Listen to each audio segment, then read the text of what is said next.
What is up, everybody, and welcome to my guitar lesson video on what I like to call the Pentatonic Superhighway.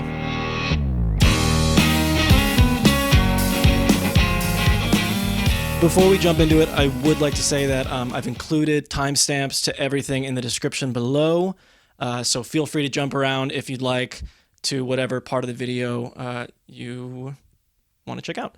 But for the rest of you guys, yeah, my name is Tyler. I'm a guitar teacher in San Diego, California. I'm super new to YouTube. I've never done a lesson for YouTube. This is my first one, but there's a topic in particular regarding pentatonic scales that I've really wanted to make a video on for a long time now. I've seen it help so many of my students, and I'm finally doing it, so it's cool. The big question of this video so far is, why the heck do I call this thing the Pentatonic Superhighway? What is that? And my honest answer is that I have no idea. Honestly, I think it's a cool name. I don't know what to call this approach. I've called it that kind of just for fun in the past, and so I'm sticking with it. You might also refer to it as like a two-string approach, or if you have heard of it by other names, and I am not original at all, please let me know how much I suck in the comments. You may find this video helpful as a guitar player for a few different reasons, including if you have a familiarity of the pentatonic scale, but you find it difficult to transition between the different shapes that you've memorized. Secondly, you could be among the bajillions of players who feel like stuck in the box with your improvising, maybe in your main pentatonic shape, and you feel like you just can't break out of it and come up with new ideas. Or maybe if you have a good understanding of the pentatonic scale, you're comfortable with it, but you just like looking at things from different perspectives to try to get a greater understanding of things. So if you fall into any of those categories, you might find some of this information useful. Now, I do need to mention that this whole thing kind of clicked with me a few years ago, or I guess longer than a few years ago, whenever I got this book. This is Fretboard Knowledge for the Contemporary Guitarist, by Vivian Clement. So, thank you, Vivian Clement. Okay, diving right into the concept here, we have our pentatonic scales. Now, the entire idea behind this approach is to kind of look at the top two strings of each of these pentatonic shapes. Now, assuming you've never heard of this approach before, I'm just going to kind of start from square one. Literally, position one. What we're going to look at here is, what a terrible circle. Oh my God, this is hard. Okay. The first four notes there in our best friend position one pentatonic box, right? So we're going to remember that shape. We have that shape for our first one. Second shape, we have this one, which I like to kind of call the square shape. I usually call this first one here rectangle. This one square, even though it's not a square, but you know, this one is, I call it is it rhombus? Trapezoid? Okay, you know what? Whatever. Make up a name for that shape, whatever you want to call it. And then this one is our reverse of that. So if you call it trapezombus or whatever, this is the flip side of that. So whatever name you have for that one. And then we have one more square shape.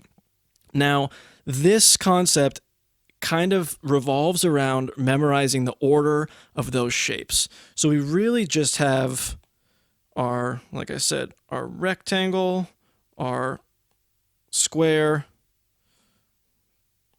trapezoid, inverse trapezoid, and then another square. So the idea behind this is that if we can memorize the order of those shapes going up the fretboard, we can kind of use them as reminders for the rest of the scale. So for an example, and I will play later on in the video so that you can kind of see it, or you can see me actually play it on guitar, is that whenever I see this shape here, and I'm playing these four notes, there, and there, I know that I'm in position 3. Like I know the rest of the scale shape because I'm in those notes there. Now, the same goes for position 4 and position 1. Those are the only pentatonic scales that have those specific notes on the top two strings. Okay, so hopefully that makes sense. If it doesn't, bear with me. I promise it will in a little bit.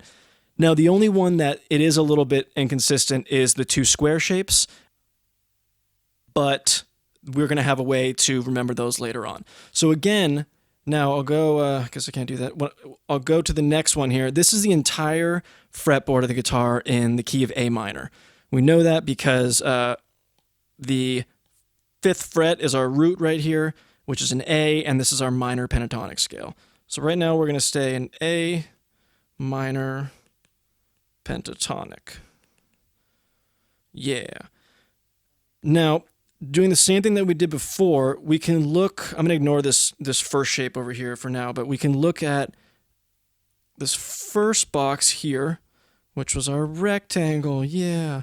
Now the second one, that's not right. Oh, God. All right. Second shape is here. That was our, dude, for real? All right. Second shape is here. That's our square, right?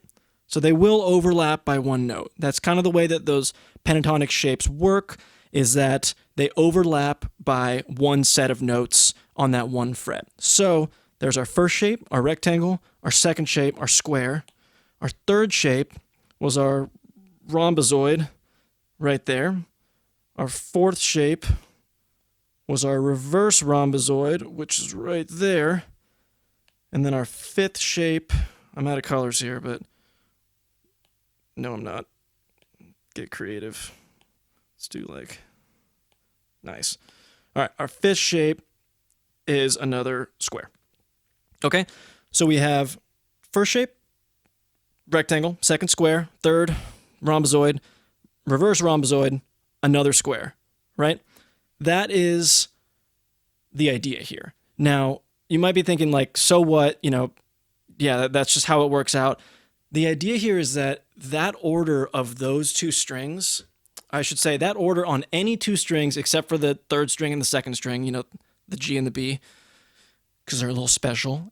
That order of shapes applies through everything on the fretboard when you're talking about pentatonic scales. I mean, even look here. I'll start, here's our, rhombozoid, reverse rhombozoid. I don't want that to be a word. Make a better name for it. Let me know in the comments. I don't know what to call it. But there's our main one, reverse one or inverse one, square, rectangle, square. And it just keeps going on and repeating. So when we get used to that concept, this is a mess, oh my God. When we get used to that concept, we're able to kind of put them in order no matter where we are on the fretboard, and it allows you to, when you're in a key that you're not comfortable with, it allows you to navigate the fretboard really, really naturally because you know what shape comes next. Now, another reason why I think this is incredibly useful for guitarists is that... what was I going to say? One eternity later. Got it. Another reason why... Sorry, I lost my train of thought, of course. Another reason why I think it's really useful for guitarists to use this method is because when we're learning our pentatonic shapes, we generally start from our lower strings, right? Like we usually, if we're in A minor, we usually count from the 5th fret. As we go up, we might be like, okay, shape 1 is here, box 1, 2 is here, okay, 3 is here, 4, etc. Now that's cool and that's helpful, but the thing about that is it doesn't help with guitar solos as much as the opposite would work. What I mean by that is when we're usually guitar solo and we're, whatever. But like we want to be on the higher strings for a lot more than we want to be on the low ones for our solos. So learning to navigate the pentatonic scales on the top 2 strings is super, super, super useful in my experience and a lot of students that I've had as well. So I'm going to put on a backing track by our boy at Elevated Jam Tracks. I felt like I had to pay it forward. I've used this guy's jam tracks for so many lessons. He makes amazing tracks. And I bought his discography too. There's a million tracks of his all over YouTube. If you haven't seen them, how? But if you have, then continue to check them out because they're really great. So thank you, Elevated Jam Tracks, for allowing me to use that track for this video. So let me get set up and we're going to jam. All right, cool. Here we are with the Bay.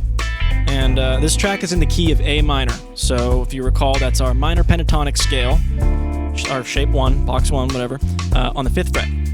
So that's where I'm going to start, right? That's where probably most of us would start too. Right here I'm gonna noodle around in this shape, maybe.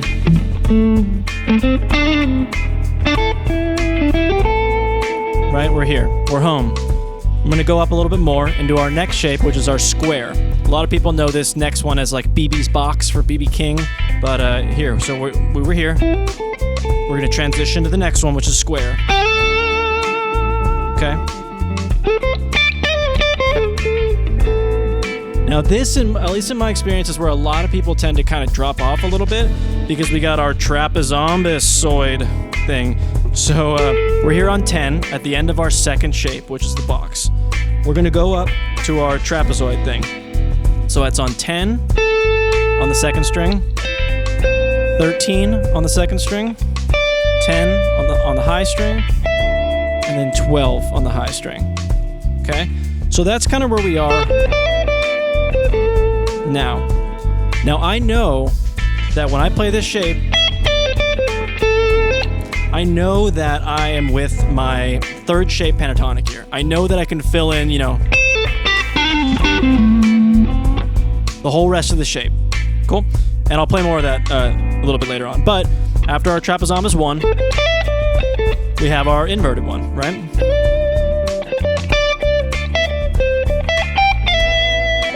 I cheated there, I left pentatonic. But yeah, there's our second one. Now, our next one, our last one, is the second square. So remember earlier when I said that I would get to how we kind of differentiate between the squares? One of them is way further away from the other one. One of them comes after our rectangle. Ooh, the track's changing up on me. Cool. Well, so one of them's after the rectangle. The other one is after our trapezombis inverted, our second one. So that's our fourth pentatonic, you know.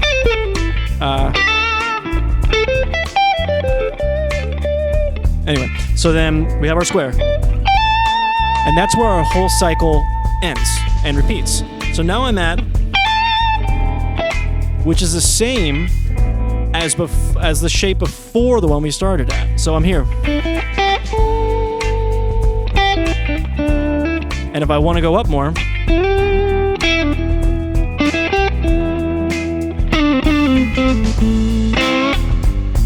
okay, we're getting into it.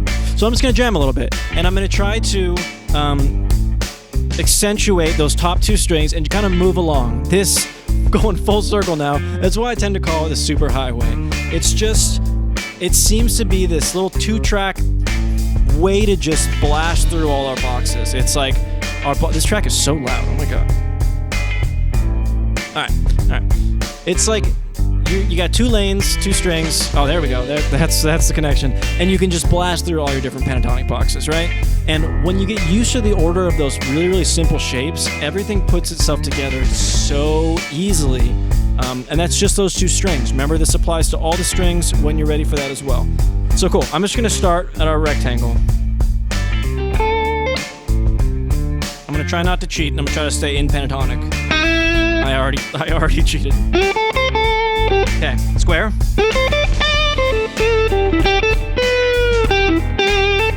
Bending counts.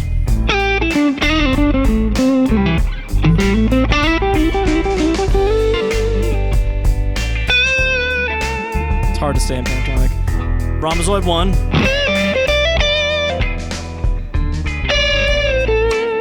Okay. The track died on me. That's gonna come back. So, we're at our trapezombis.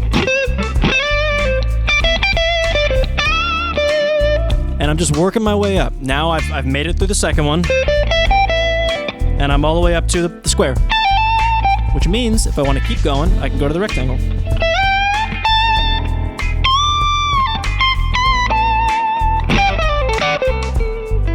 Okay?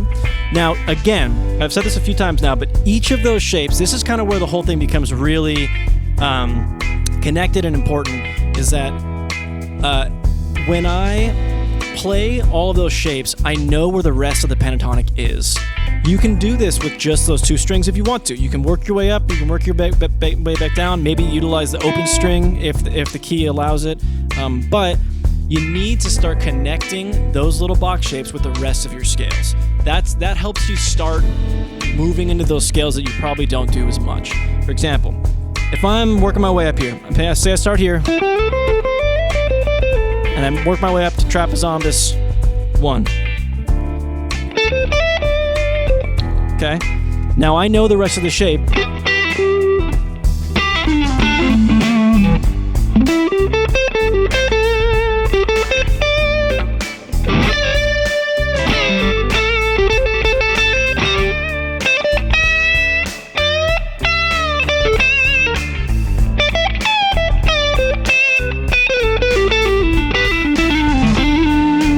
Whatever. So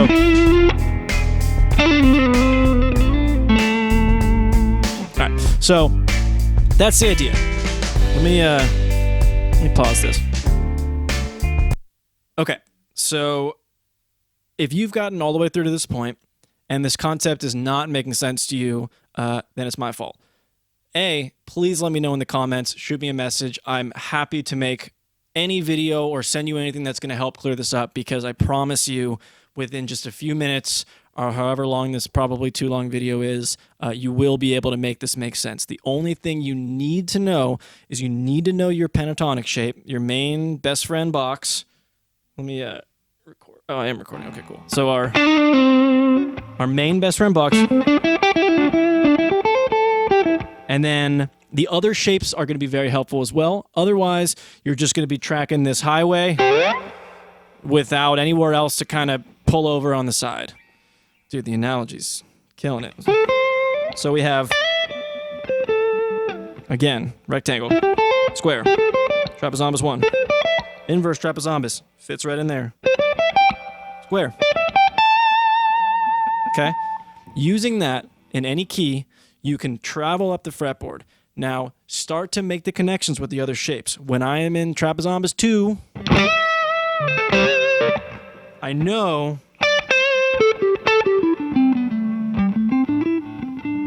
where the rest of that pentatonic shape is. Okay?